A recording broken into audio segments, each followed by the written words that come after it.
Hey guys, welcome back to the Great Ace Attorney Chronicles! Resolve.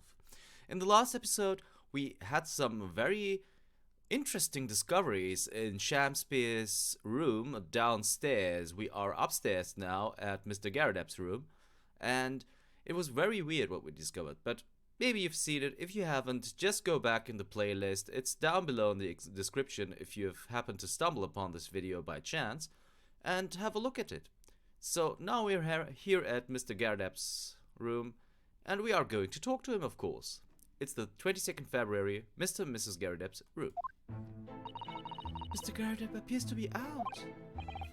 Oh well, I suppose we'll just have to come back again later. Okay, that was a dud then. That was a dud because I was pretty sure that we could talk to Mr. Garrideb. The reason being that I wanted to talk to him is because of this photograph which we discovered in Shakespeare's room, and this person alongside Mr. Garrideb seems to be of very big interest to us, and I wanted to ask him who that person is, but apparently we can't. So therefore we are going to the Miss Green's hospital bed, where we hope to find someone and talk to. Hopefully. 22nd February, St. Bartholomew's Hospital Recovery Ward. What do you suppose is happening? It sounds like some sort of disturbance. Yes, I hear angry voices. Be not angry, O ample lady. Verily, thou art mistaken. Mistaken? My foot! You were looking at my painting!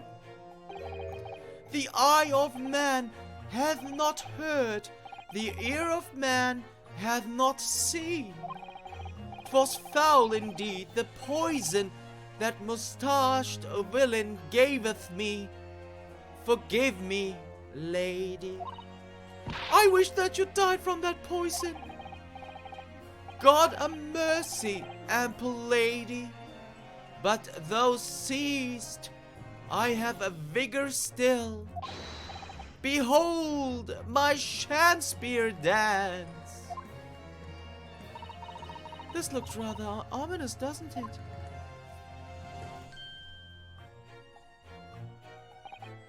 Ah, lo! 'Tis the lawyer from the land whence riseth the sun. How now? What are you doing here, Mr. Shakespeare? Marry, I do believe I am returned unto another ward. He was looking, that's what he was doing, looking at my terrible work. Eastern fellow, so dark y-clad. Faith, thy work in court this morning was wonderful. I do applaud thee. Oh, well, thank you. But that doesn't mean things will go so wonderfully for you tomorrow, does it?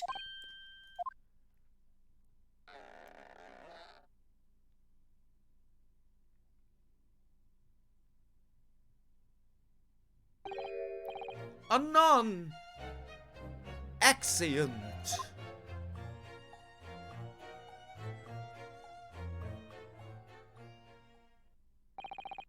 Mr. Shakespeare might technically be the victim in this case, but there's definitely a lot more to it than that. It's very hard to pin the man down. I'm so sorry. I'm such an awful person. Miss Green, is everything all right? Oh, yes, I mean, don't worry about me. They're about to discharge me, so I must get ready to leave now. Oh, I see. We're delighted that you'll soon be well enough to go home, Miss Green.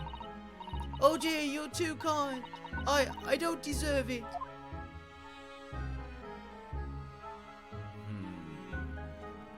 Well, first things first, we're gonna examine things, and we do already have a lot of check marks, which is very good for us because then we won't have to do that much checking. But If you look at this picture here, look, there's a photograph in this frame here.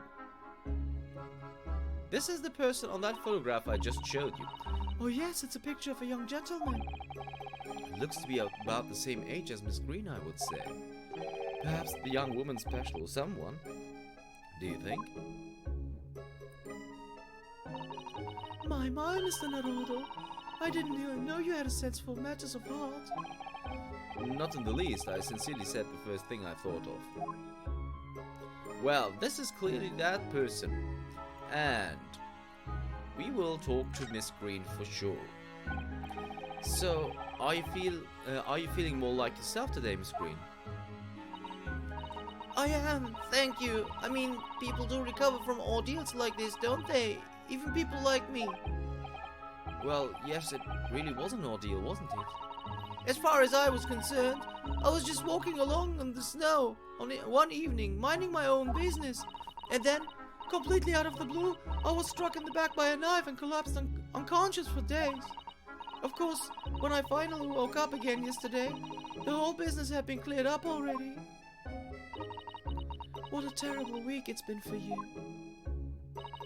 Oh no, I'm sure I'm very lucky, really.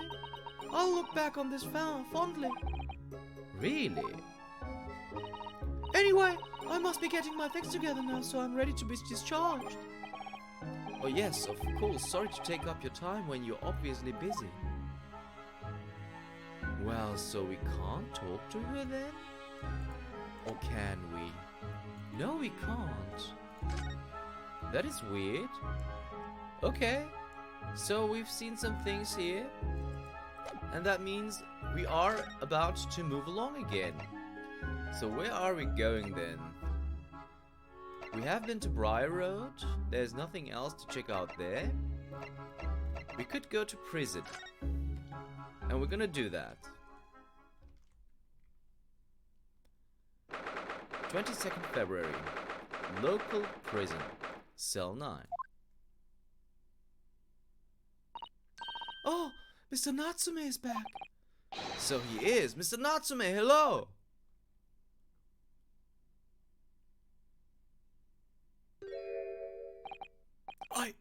I am a cat. Sorry? I don't know who Mr. Natsume is, or Herlock Sholmes.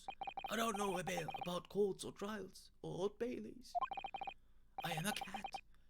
That's what I am. Just a cat. Mr. Naruto, he's trying to escape from reality. Trying to? He already has, completely. So, what is your name then? As yet, I have no name. Mr. Naruto, he hasn't fully thought of his new identity yet. Maybe it's not too late to bring him back to reality. Do you think you could open your eyes for us, Mr. Natsume?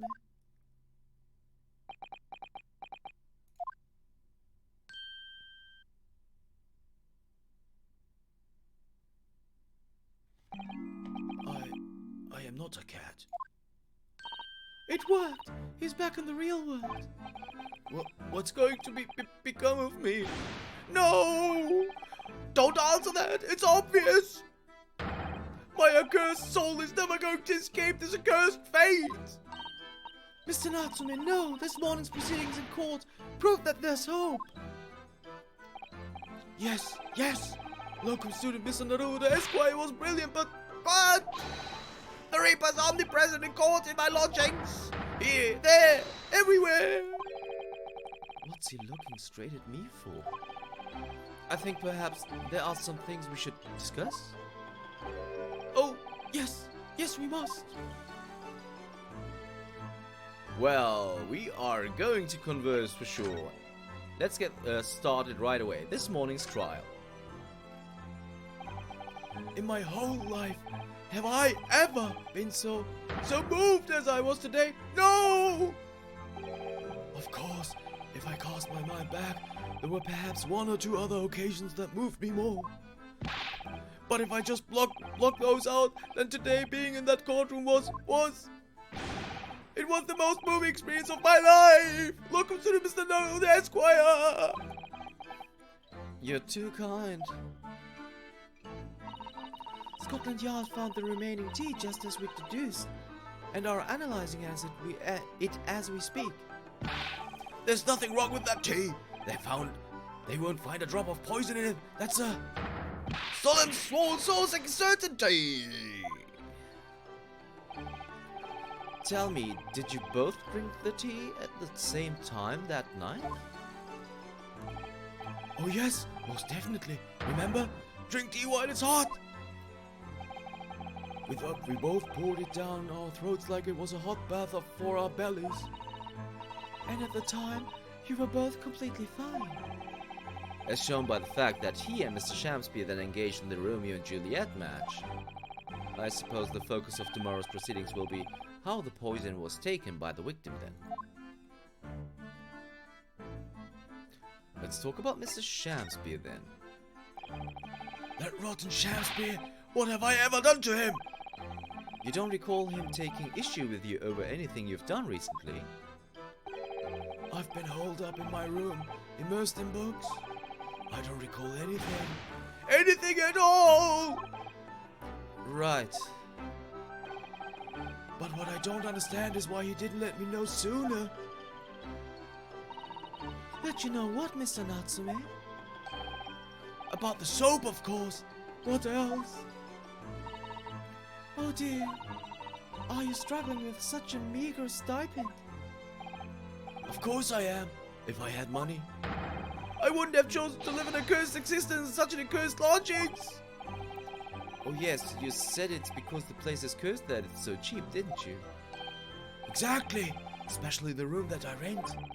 The spirit of that capital offender who lived there still haunts the place. And it's trying to kill me! Capital offender? Might I ask local student Mr. Naruto Esquire that the next time you visit me, you bring scores of super soft soaps? Well, it's time to present him some stuff. Namely, this article about the capital offender. Let's give it. What's this? It's a newspaper cutting that we found in Mr. Shamspeare's room. Oh, so he knew, did he? Sorry? About this man, Selden. A convicted killer and the evil spirit behind the curse that afflicts my lodgings. What? He's already taken one young man's life, and now he's trying to take the life of another. A miserable mustached, much maligned Japanese man. Mr. Natsume, if you know something, please, you must tell us. Tell us everything you can about this evil spirit. Well, capital offender Selden, but before we do that, we are going to present him with some other stuff. Mr. Natsume, it's nothing much, but... Oh, it's been too long since I've been offered a present with that delightfully humble etiquette of your homeland. What? You're too kind. I accept it gladly. Sorry, but I wasn't trying to give it to you, actually. So that's not going to work. What about this? No, we can skip across that, so that won't trigger anything. What about the gas meter? Nothing either. Okay. The medical report, maybe? Nope. That's not going to do anything either. What about the crime scene photograph? Okay. Okay. We offer him a lot of presents and don't give him anything, unfortunately, but that's how presenting works in Ace Attorney. So that's okay. What about the soap? Mr. Natsume, what do you know about this? Ah, there it is! That leathery lowlife that took my neighbor's life and sent me sliding to the depths of despair! Slippery, sickly, psychotic saboteur! You've really gone off soap, haven't you? Absolutely, and I've made up my mind. The next time someone gives me soap as a present, it's... friendship finished firmly forever! I don't know that we can blame soap for everything that's happened, Mr. Natsume. Well, okay. What about the torn off end of envelope? Okay, nothing here either. Okay, so these two, maybe the Scotland, Mr. Natsume, about this receipt. It occurs to me now that it was those confounded books that saw me arrested the first time too. Oh yes, I suppose that's true.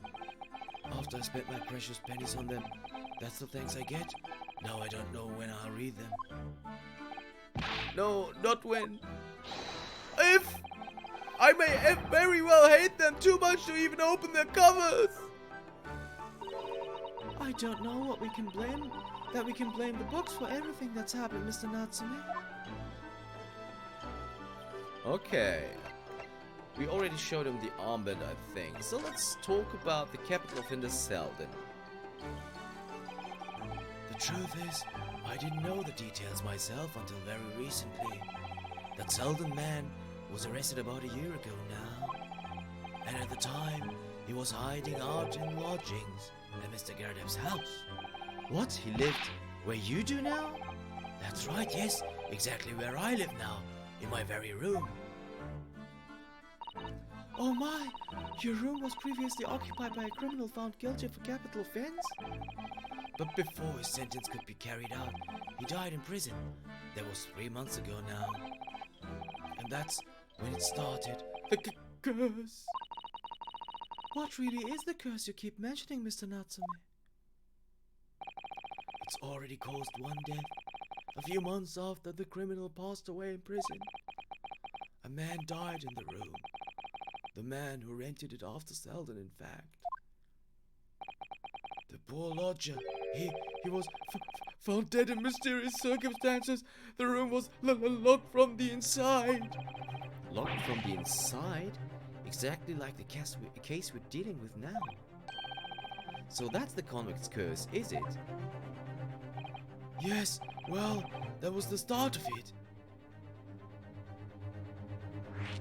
The convict's curse.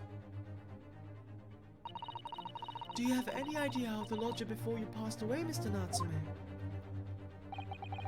The official cause of death was asphyxia. When they discovered the body, the room was full of gas. Gas? I only found that out after I signed the lease. When Mr. Garrideb came to tell me later, I couldn't stop myself trembling. In fact, if I'd known beforehand, I'd probably have been too scared to take the room. Landlord's lease, luckily legal!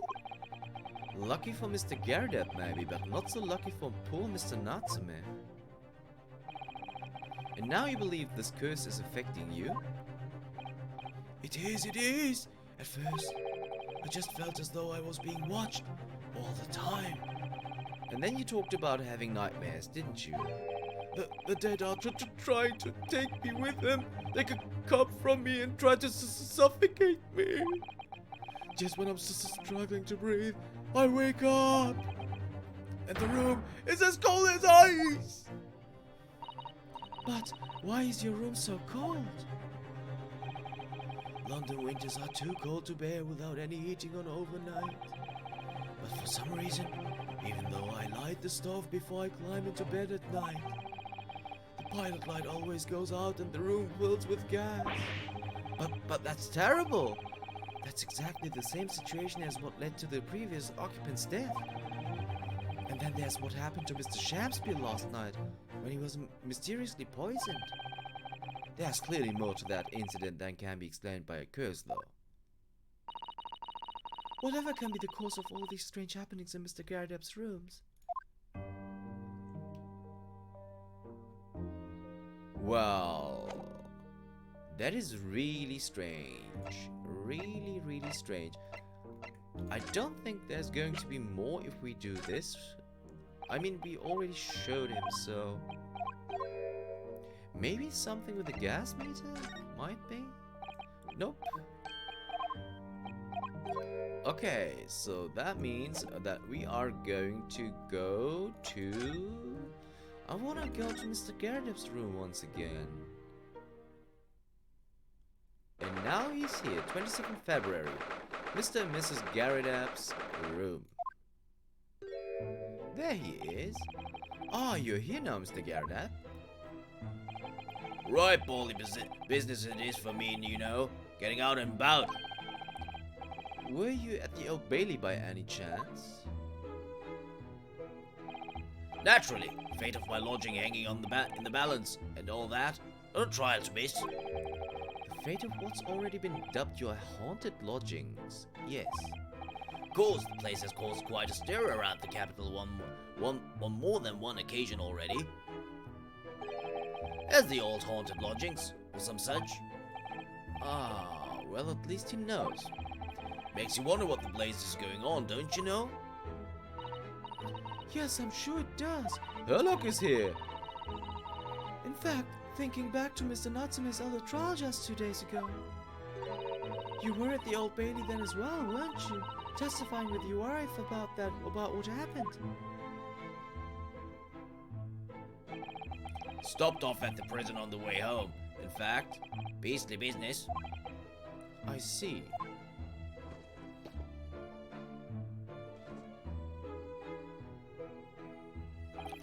So, what brings you to my haunted abode today, huh?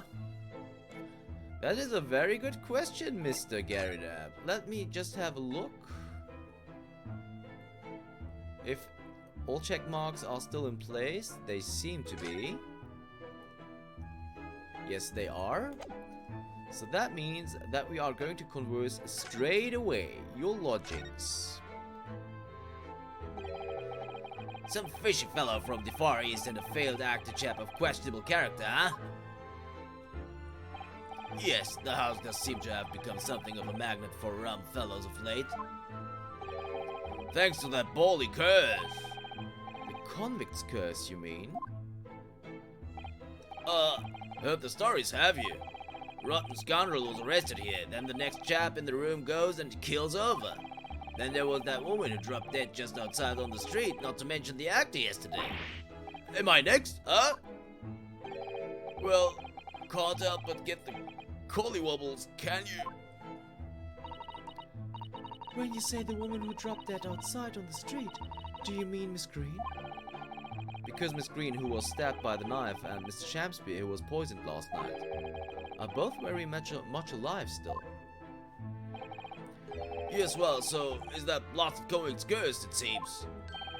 Personally, I should be quite content with such lodgings. A bath, a toilet, a fireplace, a fascinating history. Why? It sounds like the lap of luxury. I'm not so sure about that. Well, there's no bath or toilet included, and no fireplace either. But you do look out for your tenants, don't you? By watching the rise and fall of the flames in your gas lamps up here.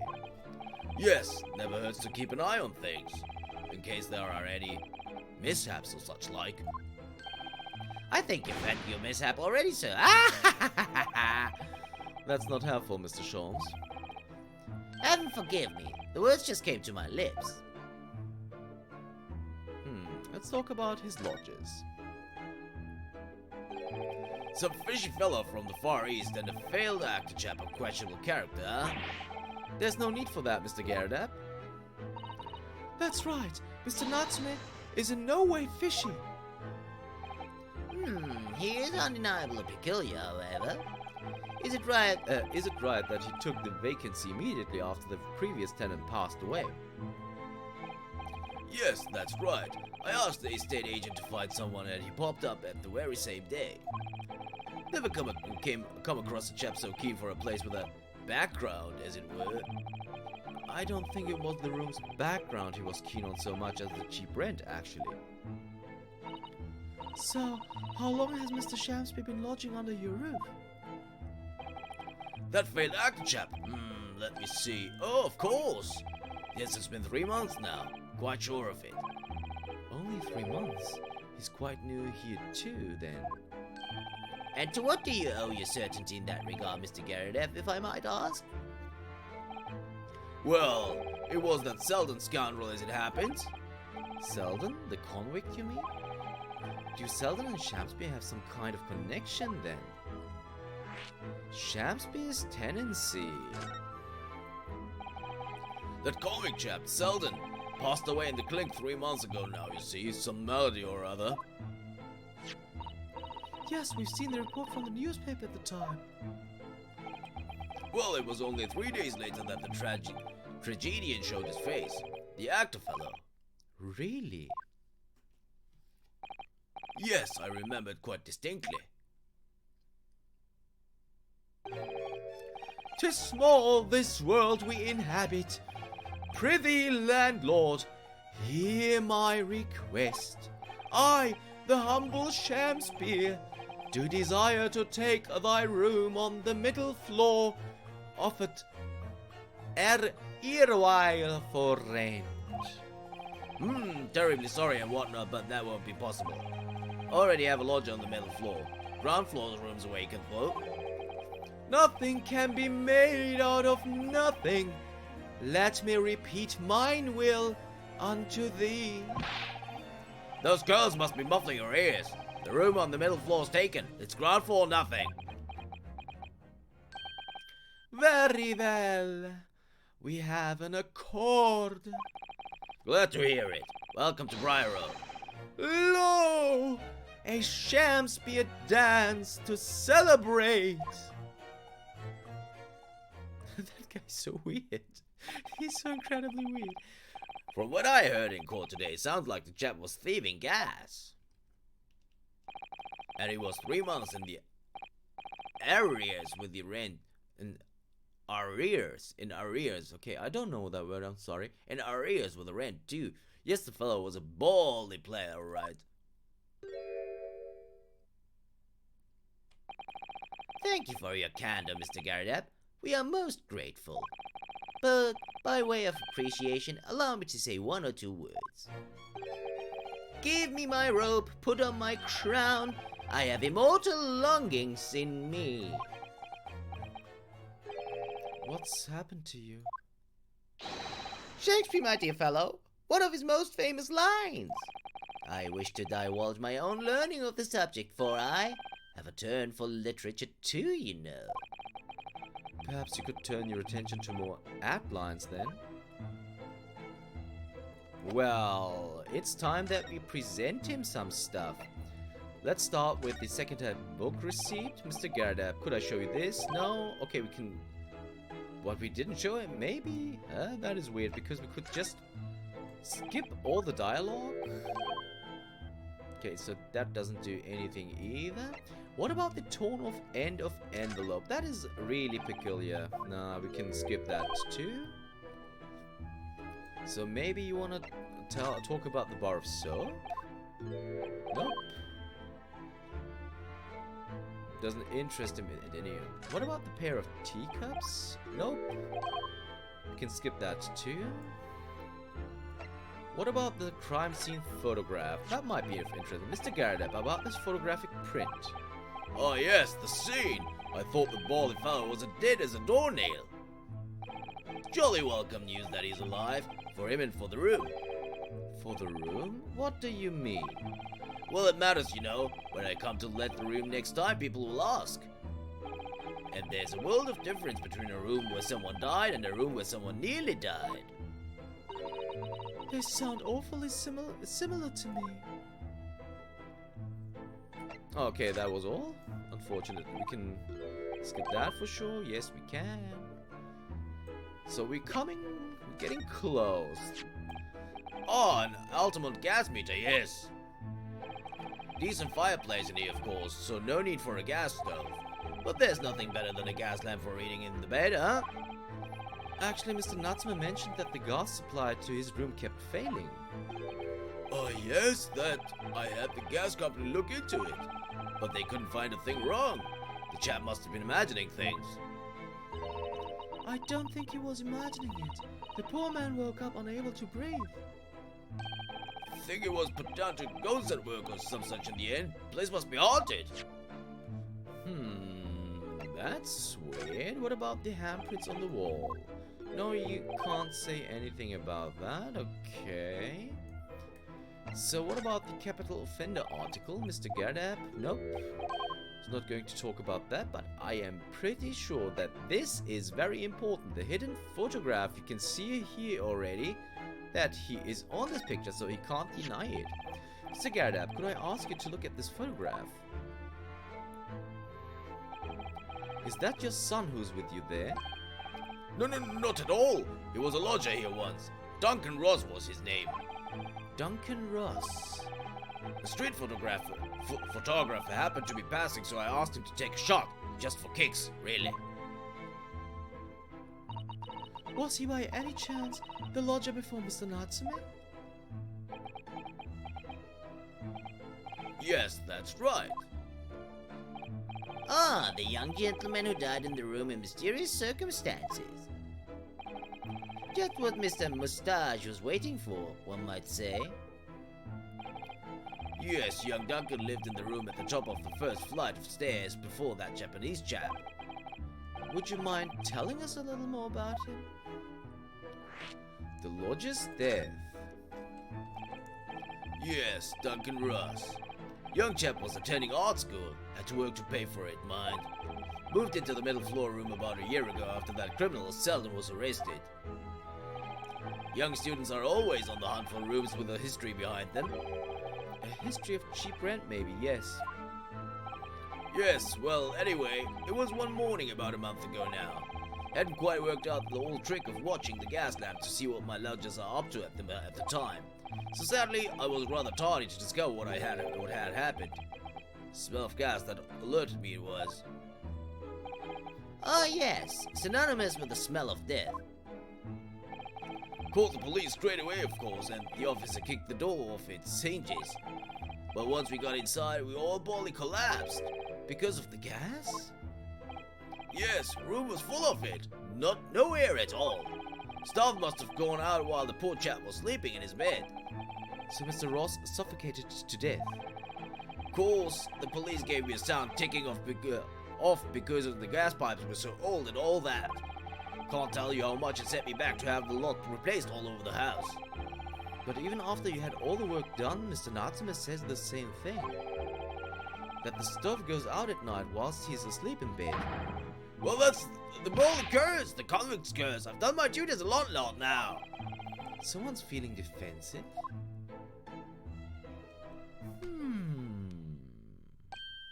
Oh, that reminds me, actually. Yes? About young Duncan, the night before the poor chap perished. He'd been writing a letter of affection to a young lady. Love letter, you mean? Yes, where did I put it now? Oh, here it is. Left it on my desk. If you'll excuse me, let me see now. What does it say? To my most beautiful and charming sweetheart. Do you think that we should be reading such a personal piece of correspondence? My dear Mr. Sato, that is precisely why I prefaced my reading with, if you'll excuse me. I will not excuse you, Mr. Sholmes, no! Sadly, he didn't address it, though. So I've no means of delivering the thing. Rather sad, really. I see. That's going to play on my mind. But really, the identity of Mr. Ross's sweetheart has no bearing on the case. I think we should leave well alone. Yes, I suppose you're right. Indeed, the intended recipient's address is missing, however. There is a name attributed to the man's most beautiful and charming sweetheart. Mr. Sholmes, please, I've already had to chastise you about this once. My undying love to you, my colorful darling, Olive Green. Ah! Oh, Olive Green? The woman who was plunged into a coma after a knife plunged into her back outside his house 5 days ago? The victim of the last case Soseki-san was in court for, who regained consciousness only yesterday? Is it just chance that her name has come up now? Could it possibly be a mere coincidence? Mr. Naruto, whatever can this mean? Reading personal correspondence can have its merits, you see, Mr. Sato.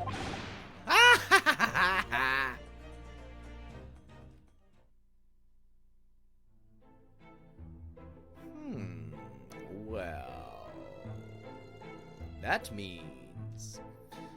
First things, what this means is that we are going back to the hospital bed.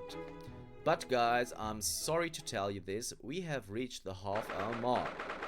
And we've reached it actually by quite some already. So that means that if you want to know how things are going to unfold in the next episode of the Great Ace Attorney Chronicles Resolve, you'll have to tune in next time. See you then.